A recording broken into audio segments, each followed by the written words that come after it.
ವೀಕ್ಷಕರೇ ನಮಸ್ಕಾರ. ಸ್ಥಿರ ಟಾಕೀಸ್ಗೆ ಸ್ವಾಗತ ಸುಸ್ವಾಗತ. ನಾವು ಟಿ ವಿಯಲ್ಲಿ ನೋಡುತ್ತಿರುವ ಪ್ರತಿಯೊಂದು ಫೈಟ್ ನಿಜವೇ? ಯಾರಾದರೂ ಅಳುತ್ತಿರುವ ಸೀನ್ ಯಾಕೆ ಇಷ್ಟು ದೊಡ್ಡದಾಗಿದೆ? ಇಷ್ಟು ರಿಪೀಟ್ ಮಾಡಿ ತೋರಿಸಲಾಗುತ್ತದೆ? ಒಂದು ಸಾಮಾನ್ಯ ಆರ್ಗ್ಯುಮೆಂಟ್ ಹೇಗೆ ಒಂದು ಎಪಿಸೋಡ್ನ ಬಿಗ್ಗೆಸ್ಟ್ ಮೂಮೆಂಟ್ ಆಗಿಬಿಡುತ್ತದೆ? ಇದರ ಹಿಂದೆ ನಿಜವಾಗಿಯೂ ಏನು ನಡೆಯುತ್ತದೆ? ಇಂದು ನಾವು ರಿಯಾಲಿಟಿ ಶೋಗಳ TRPಯ ಹಿಂದಿರುವ ಆಟವನ್ನು ಅರ್ಥ ಮಾಡಿಕೊಳ್ಳೋಣ ಬನ್ನಿ.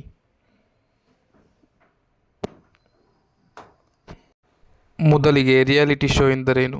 ರಿಯಾಲಿಟಿ ಶೋ ಅಂದರೆ ಸಿಂಪಲ್ ಆಗಿ ಹೇಳೋದಾದರೆ ರಿಯಲ್ ಪೀಪಲ್ ಒಂದು ಪರ್ಟಿಕ್ಯುಲರ್ ಸೆಟಪ್ ಅಥವಾ ಕಾಂಪಿಟೇಷನ್ ಒಳಗೆ ಇಟ್ಟು ಅವರ ರಿಯಾಕ್ಷನ್ಸ್, ಎಮೋಷನ್ಸ್ ಮತ್ತು ಇಂಟರಾಕ್ಷನ್ಸನ್ನು ಕ್ಯಾಮರಾ ಮೂಲಕ ತೋರಿಸೋ ಒಂದು ಎಂಟರ್ಟೈನ್ಮೆಂಟ್ ಫಾರ್ಮ್ಯಾಟ್. ಇಲ್ಲಿ ಸ್ಕ್ರಿಪ್ಟೆಡ್ ಸೀರಿಯಲ್ ಥರ ಡೈಲಾಗ್ ಬರೆದುಕೊಟ್ಟು ಆಡಿಸೋದಿಲ್ಲ. ಬದಲಿಗೆ ನಿಜವಾದ ಜನರನ್ನು ಒಂದು ಸಿಚುವೇಶನ್ಗೆ ಒಡ್ಡಲಾಗುತ್ತೆ. ಜನರು ಇಂತಹ ಶೋಸ್ ಏಕೆ ನೋಡ್ತಾರೆ ಗೊತ್ತಾ? ಯಾಕಂದರೆ ಇಲ್ಲಿ ಇದು ನಿಜವಾಗಿ ನಡೆಯುತ್ತಿದೆ ಅನ್ನೋ ಒಂದು ಫೀಲಿಂಗ್ ಇರುತ್ತೆ. ಫಿಕ್ಷನ್ ಸೀರಿಯಲ್ ನೋಡುವಾಗ ನಮಗೆ ಗೊತ್ತಿರುತ್ತೆ ಇದು ಸ್ಟೋರಿ ಅಂತ. ಆದರೆ ರಿಯಾಲಿಟಿ ಶೋನಲ್ಲಿ ನಿಜವಾದ ಜನ, ನಿಜವಾದ ಕಾಂಪಿಟೇಷನ್, ನಿಜವಾದ ಎಮೋಷನ್ಸ್ ಇರೋದರಿಂದ ಆಡಿಯನ್ಸ್ ಅದನ್ನು ಹೆಚ್ಚು ರಿಲೇಟ್ ಮಾಡ್ಕೊಳ್ತಾರೆ. ರಿಯಲ್ ಲೈಫ್, ಕಾಂಪಿಟೇಷನ್ ಮತ್ತು ಎಂಟರ್ಟೈನ್ಮೆಂಟ್ ಈ ಮೂರು ಸೇರಿ ಒಂದು ಅಡಿಕ್ಟಿವ್ ಮಿಕ್ಸ್ ಆಗುತ್ತೆ. ಅಂದರೆ ನೀವು ರಿಯಾಲಿಟಿ ಶೋಗಳಿಗೆ ತುಂಬ ಅಡಿಕ್ಷನ್ ಆಗಿಬಿಡ್ತೀರಾ. ಮೊದಲಿಗೆ TRP ಎಂದರೇನೊಂದು ತಿಳಿದುಕೊಳ್ಳೋಣ ಬನ್ನಿ. ಈಗ TRP ಬಗ್ಗೆ ಸ್ವಲ್ಪ ಸರಳವಾಗಿ ಮಾತಾಡೋದಾದರೆ TRP ಅಂದರೆ ಟೆಲಿವಿಷನ್ ರೇಟಿಂಗ್ ಪಾಯಿಂಟ್ ಅಂತ ವೀಕ್ಷಕರೇ. ಇದು ಒಂದು ಪರ್ಟಿಕ್ಯುಲರ್ ಶೋಸನ್ನು ಇಷ್ಟು ಜನ ಎಷ್ಟು ಟೈಮ್ ನೋಡ್ತಿದ್ದಾರೆ ಅನ್ನೋದನ್ನು ಮೆಜರ್ ಮಾಡೋ ಒಂದು ಸಿಸ್ಟಮ್. ಅಂದರೆ ಎಷ್ಟು ಜನ ಇಷ್ಟು ಹೊತ್ತು ಇಷ್ಟು ಕಾಲದವರೆಗೆ ತಮ್ಮ TVಯ ಚಾನಲ್ನನ್ನು ವೀಕ್ಷಿಸುತ್ತಾರೆ ಎಂಬುದರ ಬಗ್ಗೆ. TV ಚಾನಲ್ಸ್ಗೆ TRP ಯಾಕೆ ಇಷ್ಟು ಮುಖ್ಯ ಅಂತೀರಾ? ಹೆಚ್ಚು ವ್ಯೂವರ್ಸ್ ನೋಡ್ತಾ ಇದ್ದರೆ ಆ ಶೋಗೆ ಹೆಚ್ಚು ಪಾಪ್ಯುಲಾರಿಟಿ ಸಿಗುತ್ತೆ, ಮತ್ತು ಹೆಚ್ಚು ಪಾಪ್ಯುಲಾರಿಟಿ ಇದ್ದರೆ ಅಡ್ವರ್ಟೈಸ್ಗೆ ಆ ಶೋನಲ್ಲಿ ಆ್ಯಡ್ಸ್ ಹಾಕೋಕ್ಕೆ ಹೆಚ್ಚು ಇಂಟ್ರೆಸ್ಟ್ ಬರಬಹುದು. ಅಂದರೆ ಒಂದು ಶೋನ ಸಕ್ಸಸ್ನ ಬಹಳಷ್ಟು ಸಲ ಈ ರೇಟಿಂಗ್ ಹೇಗೆ ಇನ್ಫ್ಲುಯೆನ್ಸ್ ಮಾಡುತ್ತೆ ಅಂತ ಊಹಿಸಿಕೊಳ್ಳಿ. ಒಂದು ನಂಬರ್ ಆದರೆ ಆ ನಂಬರ್ ಹಿಂದೆ ಇಡೀ ಶೋ ಇಂಡಸ್ಟ್ರಿಯ ಡಿಸಿಷನ್ ನಿಂತಿರುತ್ತೆ. ವೀಕ್ಷಕರೇ, ಈಗ TRPಗಾಗಿ ಆಡಿಯನ್ಸ್ ಅಟೆನ್ಷನ್ ಹಾಗಾದರೆ ಆಡಿಯನ್ಸ್ ಅಟೆನ್ಷನ್ನ ಗ್ರ್ಯಾಬ್ ಮಾಡೋಕ್ಕೆ ಏನೆಲ್ಲ ಟೆಕ್ನಿಕ್ ಬಳಸ್ತಾರೆ ನೋಡೋಣ ಬನ್ನಿ. ಮೊದಲನೆಯದು ಕಾನ್ಫ್ಲಿಕ್ಟ್, ಆರ್ಗ್ಯುಮೆಂಟ್ಸ್, ಡಿಸಗ್ರಿಮೆಂಟ್ಸ್, ರೈವಲ್ರಿ. ಇವೆಲ್ಲ ಯಾಕೆ ಇಂಟ್ರೆಸ್ಟಿಂಗ್ ಅನಿಸುತ್ತೆ ಗೊತ್ತಾ? ಯಾಕೆಂದರೆ ಮನುಷ್ಯನ ಸ್ವಭಾವವೇ ಕಾನ್ಫ್ಲಿಕ್ಟ್ ಕಡೆ ಅಟ್ರಾಕ್ಟ್ ಆಗೋದು. ಇಬ್ಬರು ಜಗಳ ಆಡ್ತಿದ್ರೆ ನಾವು ಇನ್ವಾಲಂಟರಿಯಲ್ಲಿ ಅದನ್ನು ನೋಡ್ತೀವಿ. ಎರಡನೆಯದು emotion, crying, friendship, betrayal, love, anger. ಈ ಎಮೋಷನ್ಸ್ ಆಡಿಯನ್ಸನ್ನು ಕಾನ್ಸ್ಟೆಂಟ್ಗಳ ಜೊತೆ ಕನೆಕ್ಟ್ ಮಾಡುತ್ತೆ. ಒಬ್ಬ ಕಂಟೆಸ್ಟೆಂಟ್ ಅಳ್ತಿದ್ರೆ ಆ ಮೂಮೆಂಟ್ ನಮ್ಮ ಮನಸ್ಸಲ್ಲೂ ಒಂದು ಫೀಲಿಂಗ್ಸ್ ಕ್ರಿಯೇಟ್ ಮಾಡುತ್ತೆ. ಮೂರನೆಯದು ಸಸ್ಪೆನ್ಸ್, ಮುಂದಿನ ಎಪಿಸೋಡ್ನಲ್ಲಿ ಏನಾಗುತ್ತೆ ಅನ್ನೋ ಕ್ಯೂರಿಯಾಸಿಟಿ ಕ್ರಿಯೇಟ್ ಮಾಡೋದು ಇಲ್ಲಿನ ಒಂದು ದೊಡ್ಡ ಸ್ಟ್ರಾಟಜಿ. ಈ ಒಂದು ಪ್ರಶ್ನೆ ನಮ್ಮನ್ನು ಮತ್ತೆ ಮತ್ತೆ ಸ್ಕ್ರೀನ್ ಮುಂದೆ ಕೂರಿಸುತ್ತೆ. ನಾಲ್ಕನೆಯದು competition, elimination, nomination, voting, tasks. ಇವೆಲ್ಲ ಆಡಿಯನ್ಸ್ ಇನ್ವಾಲ್ವ್ಮೆಂಟ್ ಹೆಚ್ಚಿಸುತ್ತೆ. ನಾವು ಒಬ್ಬ ಕಂಟೆಸ್ಟೆಂಟ್ಗೆ ವೋಟ್ ಮಾಡಿದರೆ ಆ ಶೋನಲ್ಲಿ ನಮಗೂ ಒಂದು ಪಾಲು ಇದ್ದೇ ಅನಿಸುತ್ತೆ. ಅದೇ ರೀತಿ ನಾವು ವೋಟ್ ಮಾಡಿದ ಕಂಟೆಸ್ಟೆಂಟ್ ಗೆಲ್ತಾನ ಸೋಲ್ತಾನ ಅನ್ನೋ ಕ್ಯೂರಿಯಾಸಿಟಿ ಕೂಡ ಬಿಲ್ಡ್ ಆಗುತ್ತೆ.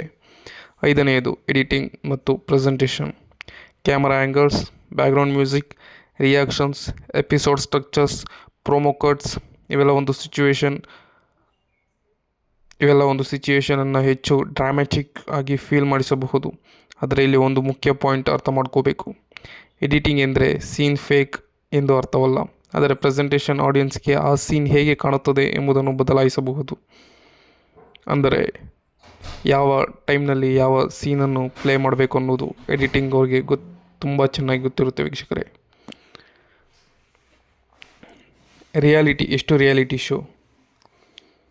ರಿಯಾಲಿಟಿ ಶೋಸ್ನಲ್ಲಿ ಎಷ್ಟು ರಿಯಾಲಿಟಿ ಇದೆ ನೋಡೋಣ ಬನ್ನಿ.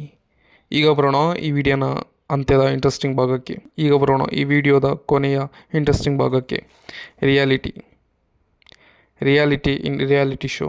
ರಿಯಾಲಿಟಿ ಅಂತ ಹೆಸರಿಟ್ಟುಕೊಂಡಿರೋ ಈ ಶೋಗಳಲ್ಲಿ ಎಷ್ಟು ರಿಯಾಲಿಟಿ ನಿಜವಾಗಿ ಇರುತ್ತೆ?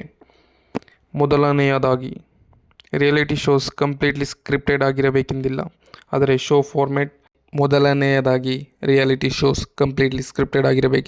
ಆದರೆ show format rules, tasks, casting, production decision ಮತ್ತು ಎಡಿಟಿಂಗ್ ಇವೆಲ್ಲ ಆಡಿಯನ್ಸ್ಗೆ ಕಾಣುವ ಫೈನಲ್ ಕಂಟೆಂಟ್ ಮೇಲೆ ಖಂಡಿತ ಪರಿಣಾಮ ಬೀರುತ್ತವೆ. ಒಂದು ಪ್ರಶ್ನೆ ಕೇಳಬೇಕು ಇಲ್ಲಿ. ಪ್ರೊಡ್ಯೂಸರ್ಸ್ ಪಾರ್ಟಿಸಿಪೆಂಟ್ಸ್ಗೆ ಯಾವ ರೀತಿಯ ಸಿಚುವೇಶನ್ ಅಥವಾ ಟಾಸ್ಕ್ ಕೊಡಬಹುದು. ಒಂದು ಪರ್ಟಿಕ್ಯುಲರ್ ಟಾಸ್ಕ್ ಕಂಟೆಸ್ಟೆಂಟ್ಗಳ ನಡುವೆ ಟೆನ್ಷನ್ ಕ್ರಿಯೇಟ್ ಮಾಡೋ ಹಾಗೆ ಡಿಸೈನ್ ಆಗಿರಬಹುದಲ್ವಾ.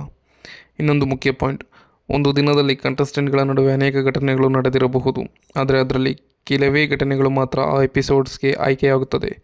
ಇದರಿಂದ ಏನಾಗುತ್ತೆ ಅಂದರೆ ಆಡಿಯನ್ಸ್ಗೆ ಒಂದು ಪರ್ಟಿಕ್ಯುಲರ್ ನೆರೇಟಿವ್ ಹೆಚ್ಚು ಪ್ರಾಮಿನೆಂಟ್ ಆಗಿ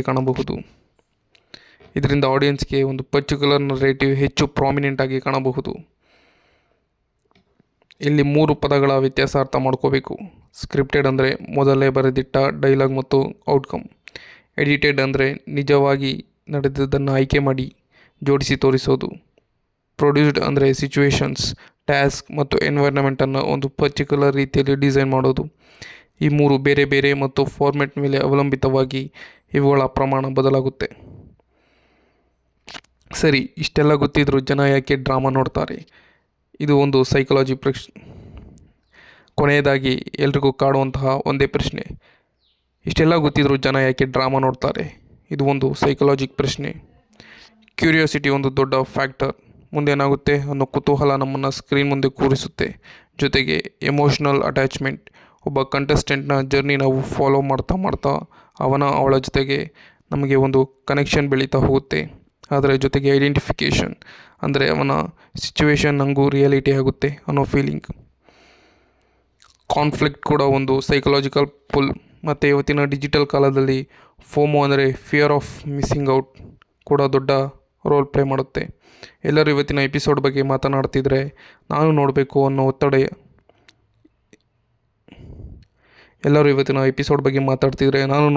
ಒತ್ತಡ ಶುರುವಾಗುತ್ತೆ. ಇನ್ನು ಸೋಷಿಯಲ್ ಮೀಡಿಯಾ ಡಿಸ್ಕಷನ್ ಕೂಡ ಈ ಕ್ಯೂರಿಯಾಸಿಟಿಯನ್ನು ಇನ್ನೂ ಹೆಚ್ಚಿಸುತ್ತೆ. ಒಂದು ಉದಾಹರಣೆ ನೋಡೋಣ. ಒಬ್ಬ ಕಂಟೆಸ್ಟೆಂಟ್ನ ಮೇಲೆ ಆಡಿಯನ್ಸ್ಗೆ ಎಮೋಷನಲ್ ಅಟ್ಯಾಚ್ಮೆಂಟ್ ಡೆವಲಪ್ ಆದಾಗ ಅವನ ಜರ್ನಿ ಫಾಲೋ ಮಾಡೋಕ್ಕೆ ಅವರ ಪ್ರತಿದಿನ ಶೋ ನೋಡಬಹುದು ಅಲ್ವಾ. ಇದೇ ಅಲ್ವಾ ಇಂಥ ಶೋ ಸಕ್ಸಸ್ಫುಲ್ ಆಗೋಕ್ಕೆ ರಿಯಲ್ ರೀಸನ್. ಒಂದು ಉದಾಹರಣೆ ನೋಡೋಣ ಬನ್ನಿ. ಒಬ್ಬ ಕಂಟೆಸ್ಟೆಂಟ್ನ ಮೇಲೆ ಆಡಿಯನ್ಸ್ಗೆ ಎಮೋಷನಲ್ ಅಟ್ಯಾಚ್ಮೆಂಟ್ ಡೆವಲಪ್ ಆದಾಗ ಅವಳ ಜರ್ನಿಯನ್ನು ನೋಡೋದಕ್ಕೆ ಇಷ್ಟಪಡ್ತಾರೆ. ಇದೇ ಅಲ್ವಾ ಇಂಥ ಶೋಸ್ನ ಸಕ್ಸಸ್ಫುಲ್ ಆಗೋಕ್ಕೆ ನಿಜವಾದ ಕಾರಣ.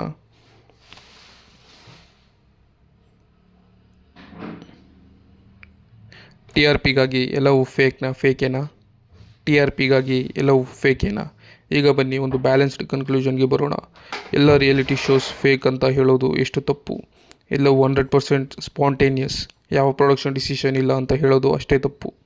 ವಾಸ್ತವ ಏನಂದರೆ ರಿಯಾಲಿಟಿ TV ಅನ್ನೋದು ಒಂದು ಪ್ರೊಡ್ಯೂಸ್ಡ್ ಫಾರ್ಮ್ ಆಫ್ ಎಂಟರ್ಟೈನ್ಮೆಂಟ್. ಇಲ್ಲಿ ರಿಯಲ್ ಪೀಪಲ್ ಇರ್ತಾರೆ, ಸ್ಟ್ರಕ್ಚರ್ ಫಾರ್ಮೆಟ್ ಇರುತ್ತೆ, ಪ್ರೊಡಕ್ಷನ್ ಡಿಸಿಷನ್ ಇರುತ್ತೆ, ಎಡಿಟಿಂಗ್ ಇರುತ್ತೆ ಮತ್ತು ಸ್ಟೋರಿ ಟೆಲ್ಲಿಂಗ್ ಇರುತ್ತೆ. ಈ ಎಲ್ಲ ಅಂಶಗಳು ಸೇರಿಯೇ ಒಂದು ಫೈನಲ್ ಎಪಿಸೋಡ್ ತಯಾರಾಗುತ್ತೆ. Real people plus structured format plus production plus editing plus storytelling = final episode ಅಲ್ವಾ ವೀಕ್ಷಕರೇ. ಇದನ್ನು ಒಮ್ಮೆ ಅರ್ಥ ಮಾಡಿಕೊಂಡ್ರೆ ನೀವು ಮುಂದೆ ಯಾವ ರಿಯಾಲಿಟಿ ಶೋ ನೋಡಿದರೂ ಒಂದು ಹೊಸ ಪರ್ಸ್ಪೆಕ್ಟಿವ್ ಸಿಗುತ್ತೆ. ಮುಂದಿನ ಬಾರಿ ನೀವು ಒಂದು ರಿಯಾಲಿಟಿ ಶೋ ನೋಡಿದಾಗ ಕೇವಲ ಸ್ಕ್ರೀನ್ ಮೇಲೆ ನಡೆಯುತ್ತಿರುವ ಡ್ರಾಮಾ ನೋಡಬೇಡಿ. ತಮಗೆ ತಾವೇ ಒಂದು ಪ್ರಶ್ನೆ ಕೇಳಿ, ನಾವು ನೋಡುತ್ತಿರುವುದು ಏನು ಮತ್ತು ನನಗೆ ತೋರಿಸಲಾಗುತ್ತಿರುವುದು ಏನು? TRP ಅಂದರೆ ಕೇವಲ ಒಂದು ನಂಬರ್ ಅಲ್ಲ, ಅದು ಆಡಿಯನ್ಸ್ ಅಟೆನ್ಷನ್ಗಾಗಿ ನಡೆಯುವ ದೊಡ್ಡ ಕಾಂಪಿಟೇಷನ್. ನಾವು ಎಷ್ಟು ನೋಡುತ್ತೇವೆ ಅನ್ನೋದು ಮಾತ್ರವಲ್ಲ, ನಾವು ಯಾಕೆ ನೋಡುತ್ತೇವೆ ಅನ್ನೋದನ್ನು ಅರ್ಥ ಮಾಡಿಕೊಳ್ಳುವುದು ಮುಖ್ಯ.